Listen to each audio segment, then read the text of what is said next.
We interrupt this program to bring you... Nice try, Randy. Tell Tatum to hurry up, okay? Bye now. If you hang up on me, you'll die just like your mother.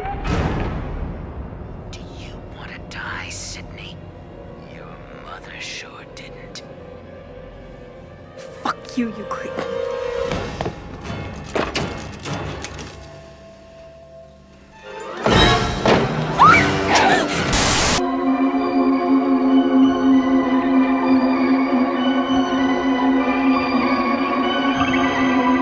All right, everybody. My name is Kevin. I'm John. I'm Adam. And I'm Julie. And we are the Real Movie Guys. And welcome back to another episode of The Real Review, the series where we review and discuss all your favorite movies. Ladies and gentlemen, it's October, so you know what that means. Real Terror. Real Terror is a special event where we take a look at all your favorite horror movies. And on today's episode, we're going to be taking a look at Scream. A year after the murder of her mother, a teenage girl is terrorized by a mass killer who targets her and her friends by using scary movies as part of a deadly game. Okay, guys, I have to tell you, Scream is up there probably as one of my favorite horror movies of all time. Not just because it's all about movie references, which we all love that here, obviously. That's pretty much what this movie is. But I love how Scream, essentially in the 90s, reinvented the horror genre. For a long time, I think we were stuck in kind of a rut with horror movies where we had the typical slashers. You had your Jasons, your Freddys, Michael Myers, and etc. And it was pretty stale for a while. I think a lot of us, if you look at history, we can agree horror wasn't really moving as far as the slasher genre.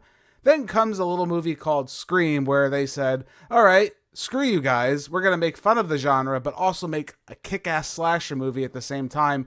And that's essentially what Scream is. I think it is, in my opinion, a perfect slasher movie where you can have fun with it. It takes itself seriously and at the same time also doesn't. And I think there's just a lot to enjoy here. And we're going to talk about, there's a lot of things I think Scream does to reinvent the genre, which we're still feeling to today, especially with all the sequels that have come out. John, let's start with you. What do you think of Scream? I thought overall it was good. I thought the one thing about this movie that we haven't seen from many horror movies before it is I felt like the storyline was actually decent in this one. Like, it had more of a complete storyline, and it had you guessing at certain parts and made it a lot more interesting than just, this guy's the bad guy, and that's just it. That's just the way it is. Yeah. So it had you, like, thinking about it, which I thought was interesting. Right. I think the big mystery of Scream, the whole turn on who the killer is something that really is cemented, and especially all the copycat films, which I'm sure we'll bring up at some point when we talk about this. But that was part of the surprise, who the actual killer is. Is it among the group or whoever that is? Scream really cements that factor, and it makes it a lot of fun, too, because at the same time, you're not sure who to trust. And, simple whodunit, but still on the slasher side, I think is incredibly interesting. And again, Scream really does it the best. Adam, how about you? What did you think of this one? I've never seen any of the Scream movies before. This is the first time, okay. Yeah, all this right. is the first time. All right.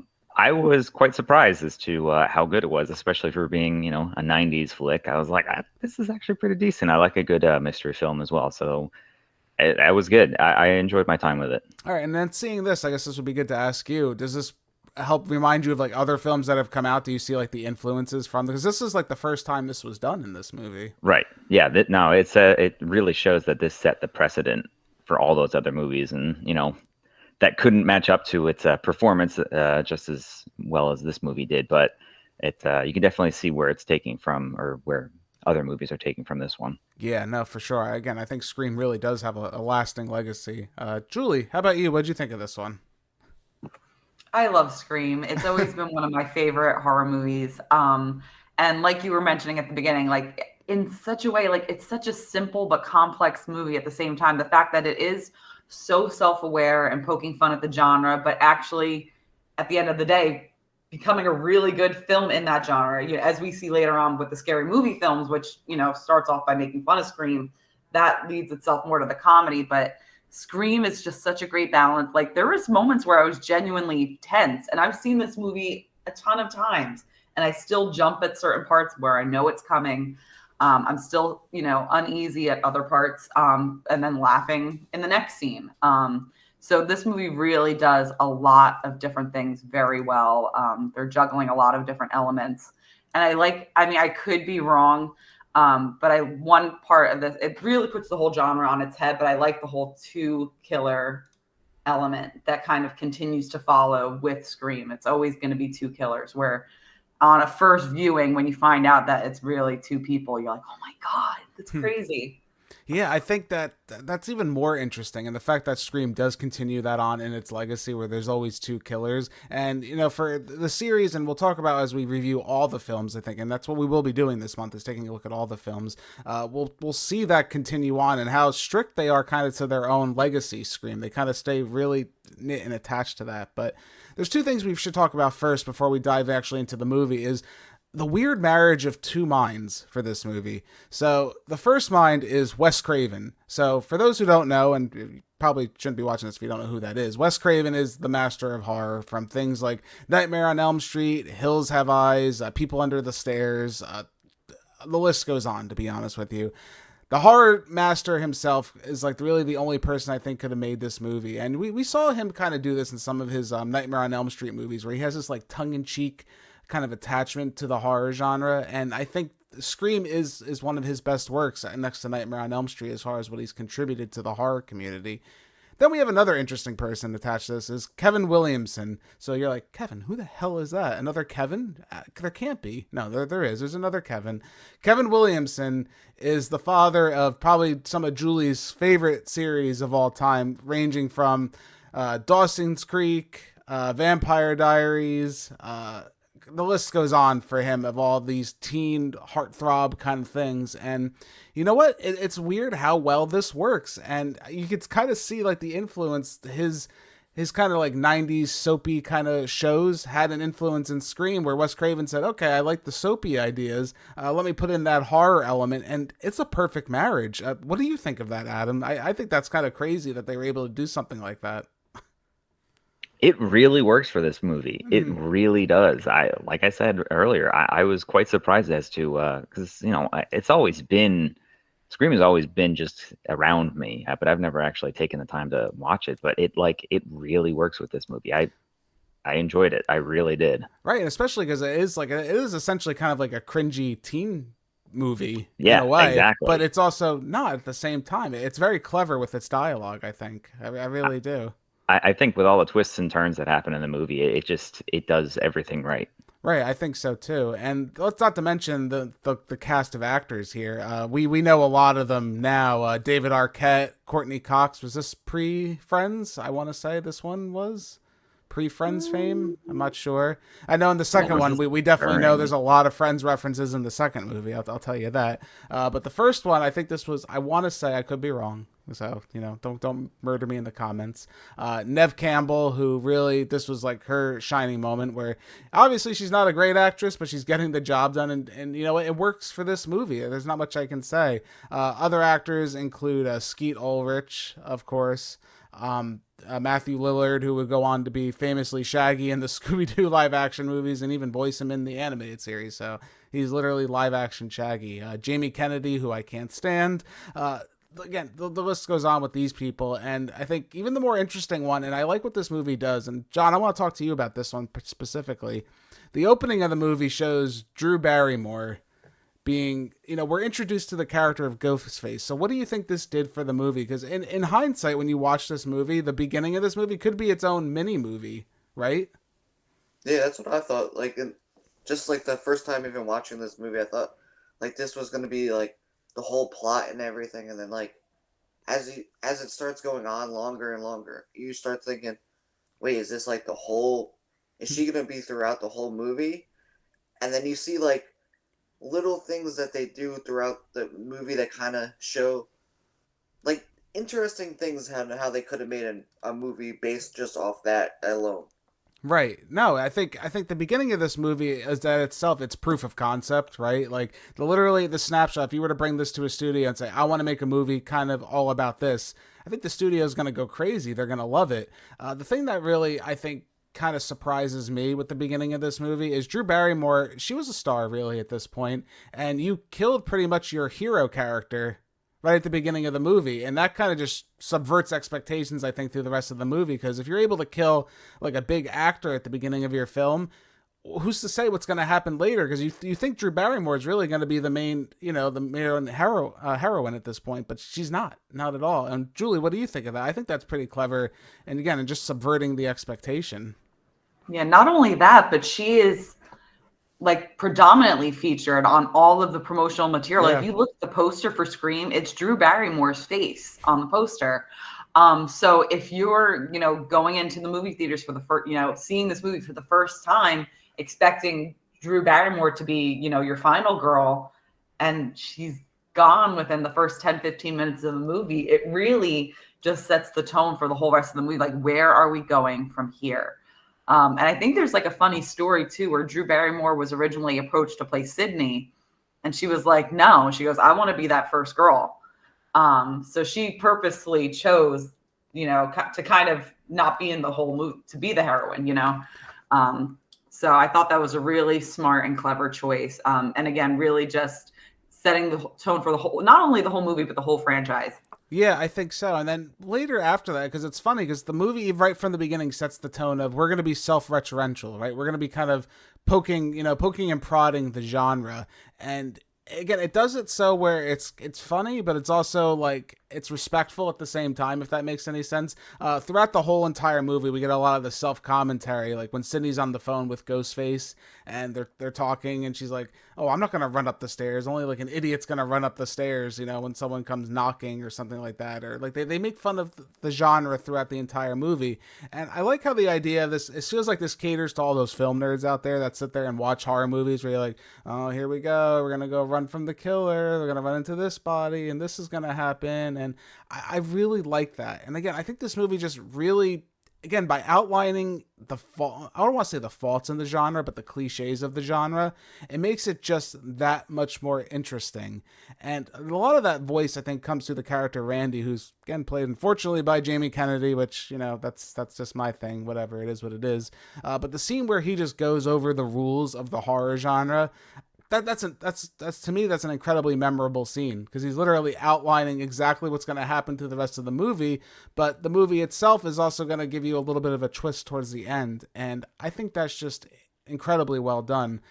Adam, what did you think of some of the self-referential stuff? Do you think it really added to this movie? Did you find yourself more engaged because it was so kind of self-aware of what it was?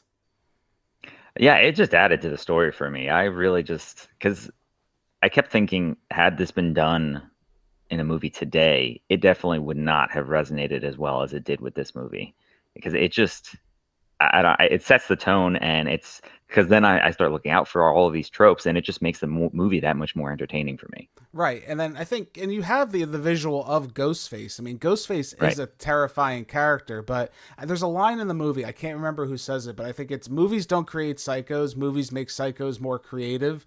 And I think that's what this kind of movie is, right? I think that's Billy towards the end of the movie. Yeah, I can't, I'm trying to remember. Again, it's been a little bit since I've seen it, but that was one of the lines I think that really kind of resonate with me. Because again, you have Ghostface, who's now an iconic costume, where they found it and they didn't have the license to the mask, so they had to pay them, and they're still getting residuals for the Ghostface mask for whatever cheap knockoff Halloween studio that they got it from. But that face is so iconic. I mean, every like little kid and up usually wears that mask, and they know who Ghostface is. The interesting part about Ghostface, I think, too, if we're looking at like the slasher genre, we have our Michael Myers, our Jason Voorhees, our Freddy Kruegers. Ghostface is just the mask that anybody could wear. So maybe he's like a more accessible horror villain. Do you think there's something to that, John? Do you think that's appealing to people? It could be anybody, literally.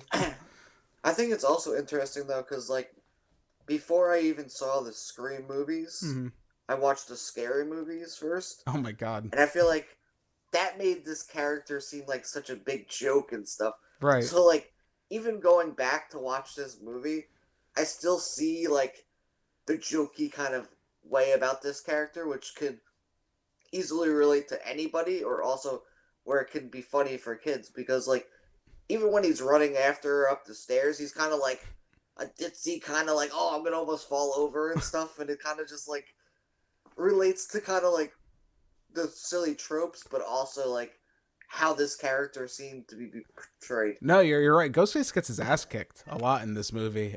He really just gets beat up half the time, and it kind of lets you remember that, yeah, he's an imposing figure with his Bowie knife. He's going to stab you, but at the same time, he's also kind of a regular guy who can just, get knocked around a little bit, and people are just kind of stupid due to the movie cliches. He ends up catching up to them.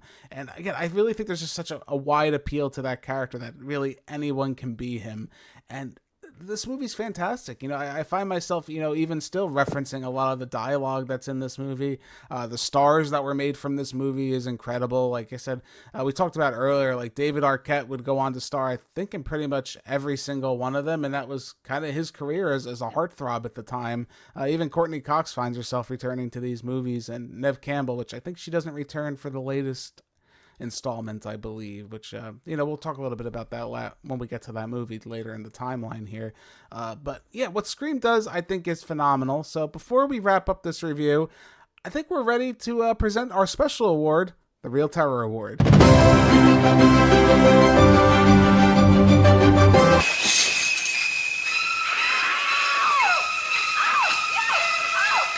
Real Terror Award is a special award that we give to our favorite kill of the movie. Julie, you're going to be doing the honors this year. What would you declare is in honor of the Real Terror Award? The Real Terror Award goes to Tatum's death at the hands of Ghostface as she is attempting to crawl through the doggy door, I guess, right? A doggy door in the garage door, which is really just that whole sequence is another great example of the Scream series as a whole, where she's very much, she's Sydney's best friend, doesn't take a lot of things too seriously. And as she sees Ghostface in the garage, plays it off as who's fucking around with me. And then it becomes very real very quickly. So they have their scuffle. She's trying to get out. The garage door, I think, they're going back and forth, but opening and closing it. And then she attempts to crawl through this doggy door. Ghostface hits the switch and she descends up as she's struggling to still get out the other side, and then meets her fate as she is crushed by this garage door, which is makes you look at garage doors twice, after watching that scene. Yeah, and the fact that it's even done practically, which you can tell when you're watching it. I mean, it's no shock that it was a practical effect, but the fact that I've never seen something like that, I think, is rather impressive. Especially to get one over on me like that. It's incredibly violent, and it's shocking, I think, and it's and for a movie where it's mostly just kind of people getting stabbed for the most part, there's not really too many kills. I think this one definitely deserved the honor. Now, another scene, I think, and we have to call back to, which we talked about earlier, really is Drew Barrymore's death. I think really is probably one of the most intense kills in the movie. If it wasn't just this one, that's another one that I think where she's being chased by Ghostface after being terrorized by him, and then she's stabbed in the middle of the lawn as she's almost to her parents. She's almost there to kind of get away. Incredibly violent scene, incredibly shocking, but also at the same time a little funny. I don't know. Again, Scream is a weird movie that can do that to you, where it can make you feel one way where you're terrified, but at the same time you're kind of laughing at the situation. Like, oh man, if she just listened, she could have gotten away with it. But yeah, that's kind of Scream in a nutshell, and that's the series kind of in a nutshell, which again, as we go on throughout the month, we're going to be talking all about that. But I think it's about that point where we give our final scores. I'm going to give Scream a 10 out of 10. He's sick fucks. You've seen one too many movies. Nah, Sid, don't you blame the movies. Movies don't create psychos. Movies make psychos more creative. I'm sorry, there's very few horror movies I would consider perfect, and I think Scream is one of them. It reinvents the genre for me. It took something that became really stale. As someone who's watched a lot of horror movies, starting from the 70s, the 80s, and now into the 90s, or if we're looking at this period in general, Scream changed it all, and it changed it all for the better and for the worst in some ways, which, we'll see in some of these weird spin-offs, like I Know What You Did Last Summer, actually written by Kevin Williamson and stuff like that. We'll see a lot of movies like that spin off from this movie, but remember, Scream did it first, and they didn't do it better. I mean, there's an amazing mystery. I think the mystery is, for the most part, completely plausible throughout the entire movie. There's some really great one-liners, great monologues. There's a lot of fun to be had here. If you love horror movies and if you like comedies and things that are self-aware, I think you know, this leans more on the horror side, but it's a really fun time. Scream is a legendary movie for a reason. There's a reason we still talk about Ghostface and, you know, the self-aware horror tropes of the horror genre. This is the movie that kind of defined it, and it created its own legacy. And again, I think there's a reason that Scream is still around today. So that being said, it's a 10 out of 10 for me. John, how about you? What do you think of Scream? I'm going to give Scream an 8.